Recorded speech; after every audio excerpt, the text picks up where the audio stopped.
Mention से बाहर निकलते ही भूमिका काफी ज्यादा रोने लगती है। उसने जो अपने आंसू कंट्रोल करके रखे थे वो बहने लग जाते हैं। आलिया उसको शांत करती है क्योंकि आलिया को तो यह ताने की काफी ज्यादा आदत हो चुकी थी, इसलिए वो कुछ नहीं बोलती है। लेकिन उसका दिल भी काफी ज्यादा टूट गया था कि बार बार एक ही बात पर वो ताना देती रहती थी। भूमिका, आज मैं ये घर छोड़कर चली जाऊंगी। मुझे नहीं रहना यहाँ पर।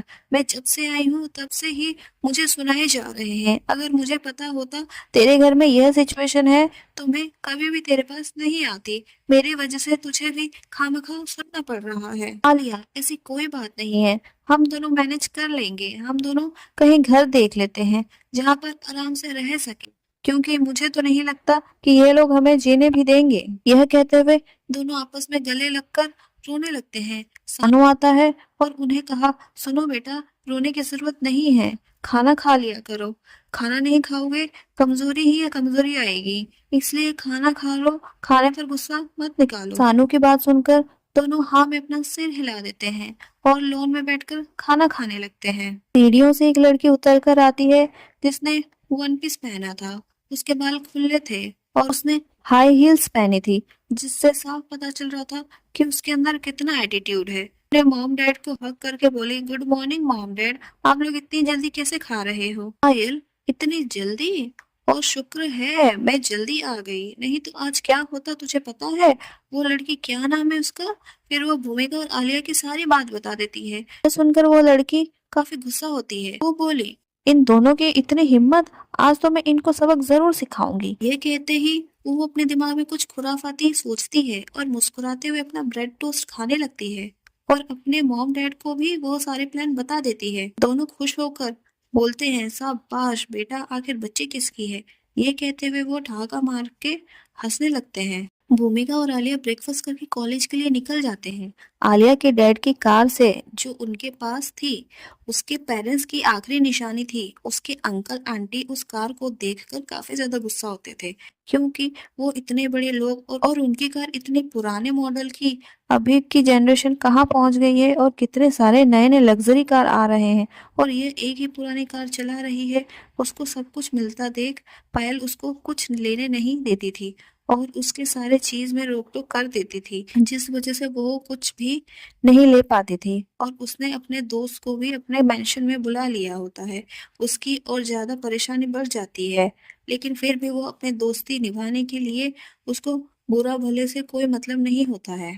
यह सब सोचते हुए आलिया कार चला रही थी और दोनों कॉलेज पहुंच जाते हैं। आलिया भूमिका को बाय कर कर अपने अपने क्लासेस में दोनों चले जाते हैं। भूमिका ने बीए आर्कोलॉजी प्रोग्राम में स्टडी कर रही थी और आलिया बीकॉम कर रही थी, क्योंकि वो अपने पेरेंट्स की कंपनी को टेक ओवर करना चाहती थी उनके अंकल आंटियों से, क्योंकि उन्होंने उसके पापा के सारे प्रॉपर्टी हड़प ली थी और उसके लिए कुछ भी नहीं था। बड़ी मुश्किल से वो उस घर में रह रही है उसकी दादी की वजह से, नहीं तो उसको वहां रहने का मौका भी नहीं मिलता और उसको मेंशन से निकाल दिया जाता। इसलिए वो कुछ नहीं कहती है। उनको जितना उससे सुना जाता है ताना वो बर्दाश्त कर देती है और जितना नहीं होता है उसका पलट कर जवाब दे देती है। दोनों अपने क्लासेस में जाकर अपने डेस्क में बैठ जाते हैं और जो कॉलेज का काम होता है वो करने लग जाते हैं, क्योंकि 10-15 मिनट थे प्रोफेसर को क्लास में आने के लिए। कॉलेज में एक ऑडी कार आकर रुकती है। उस कार के रुकते ही सबको पता चल जाता है कौन आ गया है, इसलिए उस कार के आसपास जितने भी लोग होते हैं वो सब दूर हो जाते हैं और उस कार से निकलने वाली शख्स को देखते हैं। नताशा बड़े इतराते हुए उस कार से निकलती है और अपने चमचियों को ढूंढती है।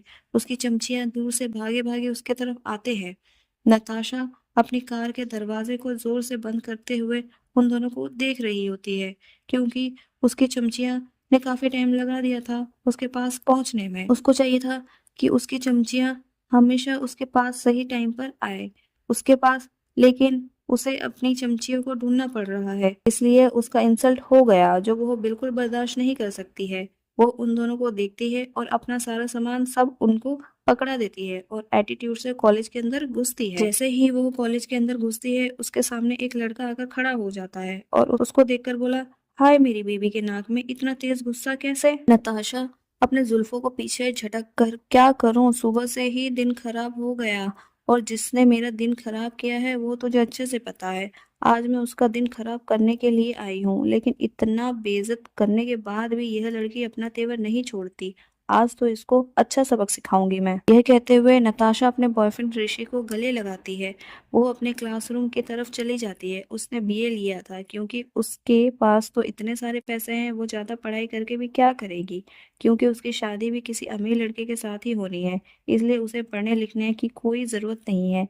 उसके पास इतने पैसे हैं, वो खाए पिए और मजे मारे और अपने बॉयफ्रेंड के साथ घूमते रहे। उसका खर्चा उठाने के लिए उसका बॉयफ्रेंड है ना। ये सब उसकी सोच थी। इसलिए वो अपनी पढ़ाई से ज्यादा अपने घूमने फिरने, मेकअप में और अपने बॉयफ्रेंड के साथ टाइम स्पेंड करने में ज्यादा रहती थी। और उसके दो चमचियां तो है ही उसके कॉलेज का सारा काम कर देने के लिए।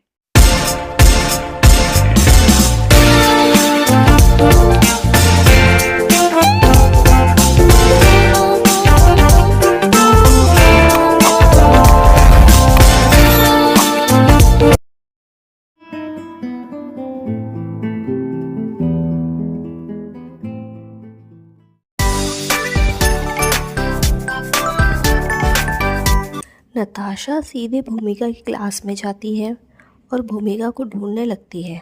भूमिका जो पढ़ रही थी, वो अचानक से किसी को अपने सामने खड़ा देखकर वो हैरान हो जाती है और वो अपना सर ऊपर करके देखती है। तो नताशा को देखकर वो अपने काम में लग जाती है। उसको पता है रोज़ नताशा उसको परेशान करती है, इसलिए वो अपने काम में ही फोकस करती है, क्योंकि उसको पंगा नहीं लेना था। क्योंकि आज उसका मूड खराब था, किसी से बातें करने का उसका मूड नहीं होता है। नताशा अपने आप को इग्नोर होता हुआ देखकर भड़क जाती है और वो भूमिका की किताब को उठाकर फेंक देती है जो वो काम कर रही थी। यह देखकर भूमिका को बहुत गुस्सा आता है और उसने जो गुस्सा दबा कर रखा होता है, वो उसका गुस्सा निकल जाता है और वो खींच कर नताशा को थप्पड़ मार देती है। यह देखकर वहाँ खड़े सब हैरान हो जाते हैं कि किसी की हिम्मत नहीं थी कि वो नताशा से ऊंची आवाज में बातें करे और इस लड़की ने उसको थप्पड़ मार दिया। यह देखकर नताशा गुस्सा हो जाती है और वो भी हैरान हो जाती है कि इस लड़की ने उसको थप्पड़ कैसे मार दिया, वो भी सबके सामने। वो अपने गाल को पकड़कर आजू बाजू देखती है। सभी उसको हैरान होकर देख रहे होते हैं। नताशा से बर्दाश्त नहीं होता है। वो गुस्से में भूमिका को उंगली दिखाते हुए, मुझे थप्पड़ मारने की हिम्मत कैसे हुई?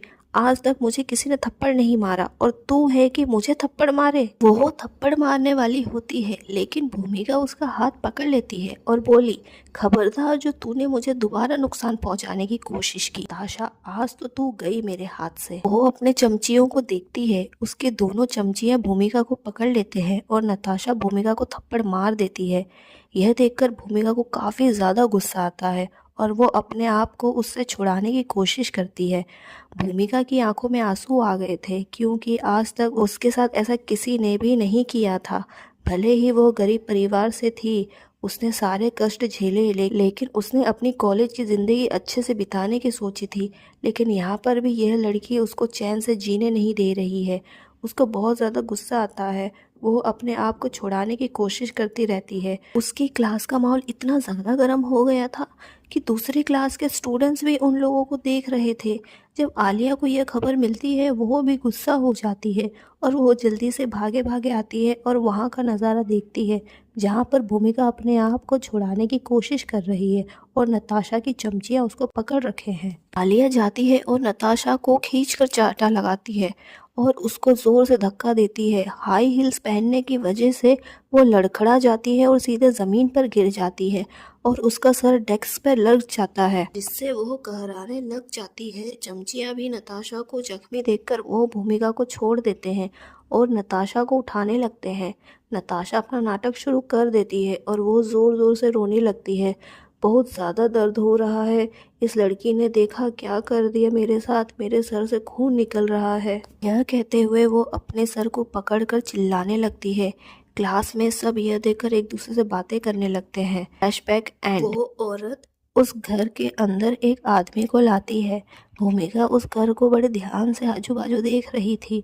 वो आदमी जब भूमिका को देखता है और उसको ठीक ठाक देखकर वह उससे पूछा, बहन जी क्या आप ठीक हैं? भूमिका जब उसको हिंदी बात करता हुआ सुनती है तो हैरान हो जाती है और उसको देखने लगती है। वो पूछे, आपको हिंदी आती है? वो आदमी नरेश, हाँ मैं शहर काम से जाता हूँ इसलिए मुझे हिंदी आती है। नरेश, अभी आप कैसे हैं? भूमिका, हाँ भैया मैं ठीक हूँ, लेकिन मैं ये कौन सी जगह आ गई हूँ और आप लोग किस भाषा में बात कर रहे हो? मुझे कुछ समझ नहीं आ रहा है। नरेश, हम जंगली भाषा बोल रहे हैं और आपको ये समझ नहीं आएगा। रास्ते में मुझे पता चला इन औरत की वजह से वो मधु की तरफ इशारे करके बोला, इन्होंने ही आपके बारे में, आपके हालचाल के बारे में मुझे बताया।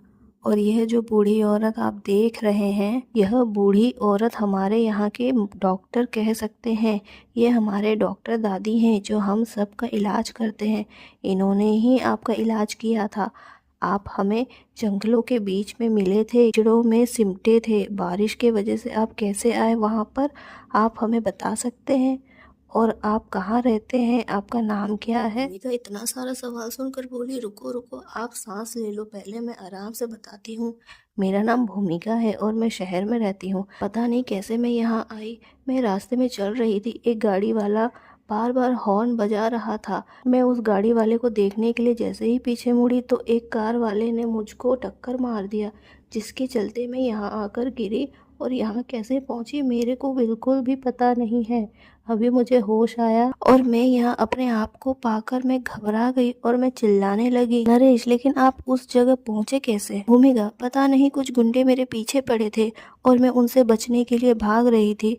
अब मैं अपने रास्ते जा ही रही थी, पीछे से कोई गाड़ी वाला हॉर्न बजा रहा था, उसको देखने जैसे पीछे मुड़ के उस कार को देखने लगी, उसने तब तक मुझे टक्कर मार दिया और मैं यहाँ आ गई। नरेश, अच्छा तो आपको उस कार के बारे में कुछ भी नहीं पता? भूमिका, नहीं कुछ भी नहीं पता। और उस कार ने मुझे क्यों टक्कर मारी मुझे यह भी नहीं पता। यह कहकर वो उदास हो जाती है और अपना सर झुका लेती है और बोली, लोग मुझे क्यों मारना चाहते हैं यह भी नहीं पता मुझे। और उसकी आंखों से आंसू गिरने लगते हैं। वो आदमी जब उसको रोता हुआ देखता है तो उसको काफी बुरा लगता है। वो मधु को इशारा करता है कि वो उसको सहानुभूति दे, उसको शांत करे। सॉरी व्यूअर्स, मेरी आवाज़ कफ होने की वजह से ख़राब हो गई है, तो आप लोग मेरी आवाज़ को एडजस्ट कर लेना। थैंक यू, आप लोग मेरी स्टोरी सुन रहे हैं। मैं आशा करती हूँ आप लोगों को मेरी स्टोरीज अच्छी लग रही होगी और मैं आपके लिए और नए नए स्टोरीज़ लेकर आऊँगी। उसके लिए आप इंतज़ार करते रहिए। धन्यवाद।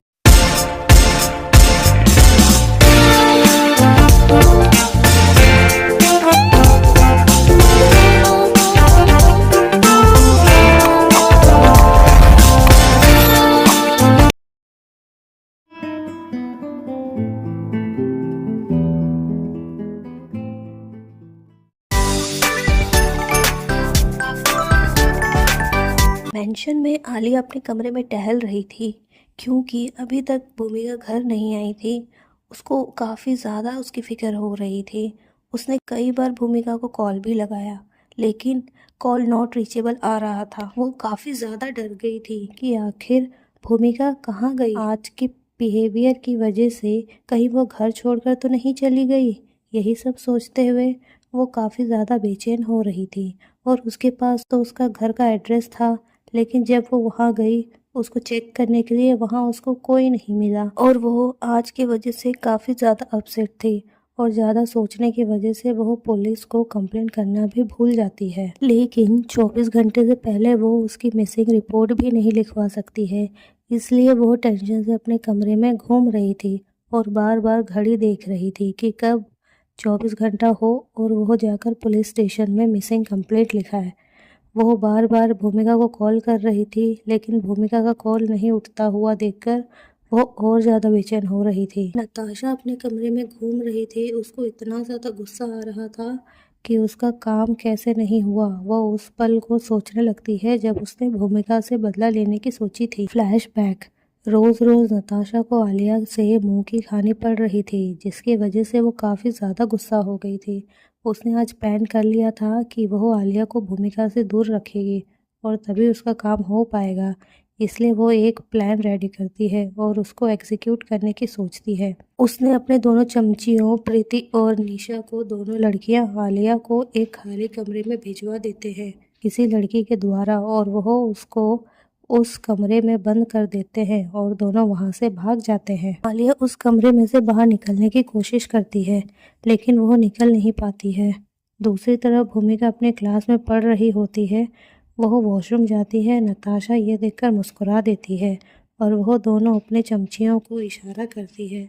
दोनों भूमिका के पीछे पीछे जाते हैं। भूमिका जैसे वॉशरूम के अंदर घुस जाती है वह दोनों बाहर से दरवाज़ा कुंडी लगाकर वहां से भाग जाते हैं। नताशा अपने क्लासरूम से बाहर आती है और उन दोनों को आता हुआ देखकर उसको समझ आ जाता है उन्होंने अपना काम कर दिया है। वो तीनों फिर अपने मस्त हाई हील चाल चलते हुए वॉशरूम की तरफ जाते हैं। भूमिका का जब सब कुछ हो जाता है वो वॉशरूम से बाहर निकलने लगती है। तभी उसके सामने ऋषि खड़ा हो जाता है और वो उसको देखकर बोला, कहाँ जा रहे हो इतनी जल्दी में? अभी तो हमारा काम शुरू भी नहीं हुआ है। भूमिका, तुम्हारे कहने का क्या मतलब है? ऋषि, जितना तू मेरे सामने बन रही है मुझे भी पता है तुझे इस चीज़ का ज़्यादा तलब है, तभी तो तू मुझे अपनी तरफ अट्रैक्ट करती रहती है जानबूझकर, ताकि मैं नताशा को छोड़ दूं। भूमिका यह सुनकर बोली, बकवास मत कर मेरे सामने, मुझे कोई इंटरेस्ट नहीं है तेरे में और तुझ जैसे लड़के तो मुझे पसंद भी नहीं है। ऋषि, अच्छा चल बहानेबाजी बंद कर, ये कहते हुए वो उसके पास जाने लगता है और भूमिका को छूने की कोशिश करता है। भूमिका उसके हाथ को हटा देती है और बोली, मुझसे दूर रहे, नहीं तो अच्छा नहीं होगा तेरे लिए। ऋषि हंसते हुए, अच्छा क्या कर लेगी तू मेरा जो मेरा अच्छा नहीं होगा? भूमिका दोबारा वार्न करती है, मुझसे दूर रहे नहीं तो अच्छा नहीं होगा, लेकिन ऋषि उसकी बात नहीं मानता है। भूमिका पीछे होते होते वो वॉश बेसिन से टकरा जाती है। जब उसको समझ आता है कि पीछे कोई जाने का रास्ता नहीं है तो वो काफ़ी ज़्यादा डर जाती है कि वो कैसे फंस गई यहाँ, क्योंकि वो तो वुमेंस टॉयलेट में ही आई थी, तो यह लड़का यहाँ कैसे आ गया। और वो अपने चारों तरफ देखती है, कंफर्म करती है कि वो वुमेंस टॉयलेट पर ही है ना, कहीं गलती से जेंट्स टॉयलेट में तो नहीं आ गई। जब वो पूरा कंफर्म हो जाती है, ऋषि उसको टॉयलेट चेक करता हुआ देखकर बोला, हाँ हाँ कंफर्म कर रही है, यह गर्ल्स टॉयलेट ही है, यह गर्ल्स टॉयलेट ही है, लेकिन तू यही सोच रही है कि मैं यहाँ कैसे? ऋषि हंसते हुए बोला, मैं यहाँ अपनी मर्जी से आया हूँ ताकि तेरे साथ कुछ टाइम स्पेंड कर सकूँ। वैसे भी उस नताशा से मेरा टाइम काफ़ी भर गया है।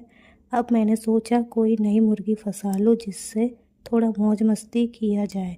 और वैसे भी तू तो नताशा को कितनी बार मात देती है, तो क्यों नहीं तेरे साथ ही टाइम पास कर लूं? ये कहते हुए वो उसके करीब जाने लगता है। भूमिका वॉश बेसिन से सटकर बोली, मेरे करीब आने की कोशिश मत करना, नहीं तो बहुत बुरा होगा। लेकिन ऋषि यह बात नहीं सुनता है, वह उसके करीब और जाने लगता है। जैसे ही भूमिका को पता चल जाता है ये नहीं मानने वाला है, वो गुस्से में उसके मेन पॉइंट में लात मार देती है, जिसकी वजह से वो अपने मेन पॉइंट को पकड़कर बैठ जाता है। और भूमिका जल्दी से दरवाजे को खोलने की कोशिश करती है, लेकिन दरवाज़ा नहीं खुल रहा होता है। वो जोर जोर से दरवाज़ा पीट रही होती है, लेकिन दरवाजे को कोई भी नहीं खोलता है। नताशा, प्रीति और निशा दरवाजे को देखकर मुस्कुरा रहे होते हैं, क्योंकि उनको लग रहा था उनका काम पूरा हो गया है, लेकिन वो नहीं जानते कि अंदर क्या काम चल रहा है। ऋषि को काफ़ी ज़्यादा तकलीफ हो रही होती है। वो अपने मेन पॉइंट को पकड़कर बैठा रहता है और उसके आंखों में आंसू आ गए थे, क्योंकि भूमिका ने उसको बहुत ज़ोर से मारा था। भूमिका बार बार दरवाज़े को खटखटा रही थी, तब दरवाज़ा खुल जाता है, लेकिन जैसे ही वो बाहर का नज़ारा देखती है उसकी आंखें हैरानी से बड़ी बड़ी हो जाती है और वो खुद से, यह क्या हो गया है? आलिया भी बार बार कमरे के दरवाजे को पीट रही होती है, लेकिन कोई भी उसकी आवाज़ नहीं सुनता है।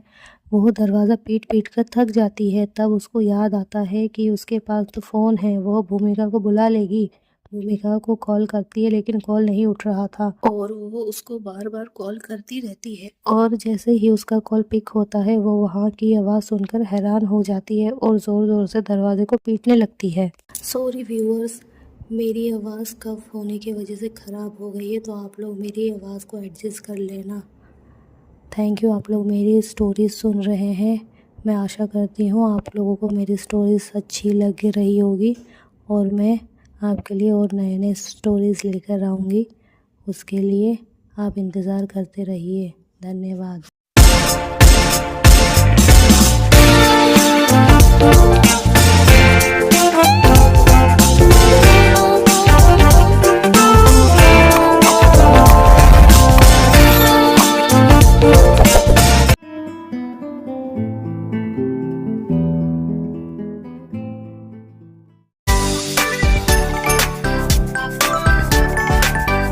वॉशरूम की खबरें सुनकर सभी अपने अपने क्लास से भागकर आते हैं, जिसकी वजह से आलिया जो रूम में बंद होती है वहाँ पर भी लोगों को उसकी आवाज़ सुनाई देती है। तो वो जल्दी से दरवाज़ा खोलते हैं और आलिया को देखकर हैरान हो जाते हैं और पूछते हैं, तुम्हें यहाँ किसने बंद कर दिया? आलिया कुछ नहीं बोलती है और उन लोगों को देखकर उनको थैंक यू बोलती है और वो भी वॉशरूम की तरफ भागने लगती है। सब कोई वहाँ पर भागते हैं। सब वॉशरूम के पास पहुँचते हैं तो पाते हैं नताशा जोर जोर से रो रही है और वो सबको बोल रही है, यह लड़की कितनी चालाक है, इसने मेरे बॉयफ्रेंड को सिड्यूस करने के लिए वॉशरूम में बुलाया और जब मेरा बॉयफ्रेंड इससे सिड्यूस नहीं हुआ तो देखो उसने मेरे बॉयफ्रेंड का क्या हाल कर दिया। वो ऋषि को पकड़कर सबके सामने दिखा रही होती है। ऋषि भी अपने मेन पॉइंट को पकड़कर जमीन पर बैठा होता है और उसका काफी बुरा हाल होता है। ऋषि के दोस्त उसको मेडिकल रूम ले जाने लगते हैं, लेकिन नताशा जानबूझकर उसको वहीं पर खड़ा करके रखती है ताकि सबसे उसको सहानुभूति मिल सके और वो और मासूम बन जाए लोगों के सामने। भूमिका सबके सामने दुश्मन बन जाए और होता भी यही है। नताशा तुम लोग ही बताओ, अगर भूमिका मेरे ऋषि को लेकर नहीं गई तो मेरा ऋषि थोड़ी उसके पास जाएगा। तुम सबको पता है हम दोनों के बारे में। और वो भूमिका को बुरा भला बोलने लगती है कि देखो यह दोनों कैसे वॉशरूम के अंदर बंद हो सकते हैं, इसने ही बंद किया होगा ना, तभी तो यह सब हुआ है। निशा और प्रीति भी बोलते हैं, हम तो हैरान हो गए जब हमने यह देखा कि भूमिका और ऋषि साथ में थे। नताशा को तो काफ़ी ज़्यादा बुरा लगा। वो दोनों नताशा को संभाल रहे थे।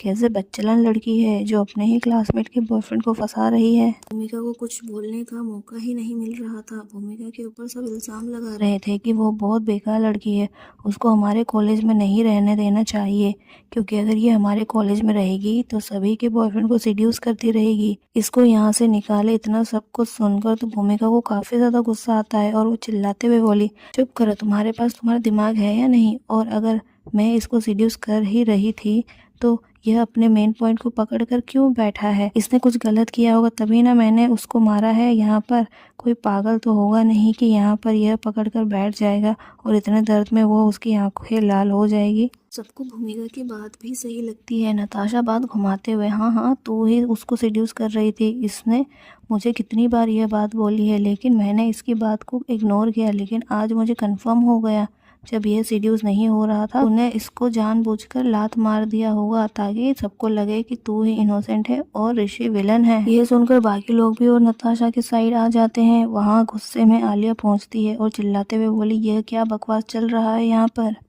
नताशा तुझे ये बात समझ नहीं आती है क्या? बार बार तुझे मैं समझा रही हूँ, आज बहुत हो गया, हद हो गई आज इस बात की। और वो जाकर फिर से ऋषि को उसके मेन पॉइंट पर भी मार देती है। अब कर ले जितना करना है। ऋषि की तो हालत खराब हो जाती है कि हमेशा उन दोनों के झगड़े के बीच में वही पिसता है। कहाँ उन सब ने मिलकर प्लान किया था कि वो भूमिका को फंसाएंगे और कहाँ ऋषि को क्या क्या सहना पड़ रहा था। आलिया की ऐसी हरकतों से सब हैरान हो जाते हैं। नताशा गुस्से में जाकर आलिया को थप्पड़ मारने वाली होती है, लेकिन आलिया भी कम नहीं होती है। वो उसका हाथ पकड़ लेती है और बोली, खबरदार, आज के बाद अगर तूने परेशान किया हमें तो मुझसे बुरा कोई नहीं होगा। और इतना ही तेरे को लग रहा था कि भूमिका उसके साथ कुछ करना चाहती है, तो अब इसका चेहरा देख, चेहरा कैसे हो गया है। समझ नहीं आता कौन झूठ बोल रहा है कौन सच बोल रहा है। अगर कुछ करना होता तो भूमिका के शरीर को देख और उसके शरीर को देख।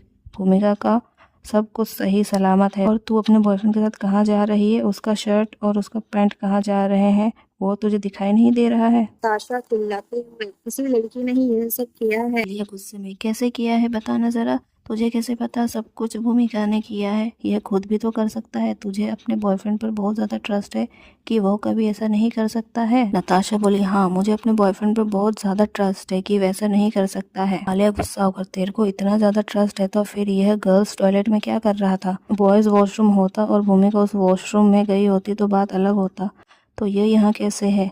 अगर भूमिका ने इसको सीरियस किया ही होता तो यह तो तेरा चमचा है ना, इसको तो तेरे भरोसे रहना चाहिए। यह इसके पीछे पीछे क्यों आ गया? यह दूध पीता बच्चा तो है नहीं। अब तू खुद सोच कि तेरा ट्रस्टी बॉयफ्रेंड कितना ट्रस्टवर्दी लड़का है, जो तू सबके सामने सीना ठोक ठोक के बोल रही है कि भूमिका ने उसको सीड्यूस किया है। यह सब सुनकर सारे स्टूडेंट एक दूसरे को देखते हैं। वो सबके दिमाग में यह हिट कर, आलिया ने जो भी बोला सही बोला। जब नताशा यह देखती है कि उसकी बाजी उसके हाथ से निकल रही है तो वो उसको काफ़ी ज़्यादा गुस्सा आता है और वो ऋषि के दोस्तों को इशारा करती है ताकि वो ऋषि को यहाँ से लेकर चले जाए। ऋषि की हालत काफ़ी ज़्यादा ख़राब हो गई थी और कोई भी उसके तरफ ना देखकर अपने ही झगड़े में लगा पड़ा था। भूमिका भी गुस्से में आ जाती है और वो बोली उसके कपड़े इसलिए ख़राब थे क्योंकि वो खुद मेरे साथ ज़बरदस्ती करने की कोशिश कर रहा था। मैं उसको बहुत बार वार्न कर रही थी और मैंने उसको 1000 बार समझाया लेकिन यह मेरी बात बिल्कुल भी नहीं माना, जिसके चलते मुझे ये कदम उठाना पड़ा। अब आगे का नज़ारा तुम खुद ही देख सकते हो। और एक बात याद रखना नताशा, ये आखिरी बार है जो तूने मेरे को फंसाने की कोशिश की। इसके बाद अगर कुछ भी हुआ तो देखना मैं तेरा क्या हाल करूँगी। उस टाइम मैं देखूंगी नहीं कि तू कौन है। ये कहकर वो वहाँ से निकल जाती है। नताशा और प्रीति, निशा भी आलिया और भूमिका को देखकर हैरान हो जाते हैं कि सारी बाजी कैसे पलट गई। उन्होंने तो पूरा फुल प्लान बनाया था कि आज वो आलिया और भूमिका को फंसाएंगे, लेकिन उनका सब प्लान उल्टा पुल्टा पड़ गया। और इन दोनों की दोस्ती इतनी ज़्यादा स्ट्रॉन्ग है कि दोनों को चाहकर भी नहीं तोड़ सकते हैं, इसलिए वो लोग कुछ और सोचते हैं इन दोनों को यहाँ से कैसे हटाया जाए।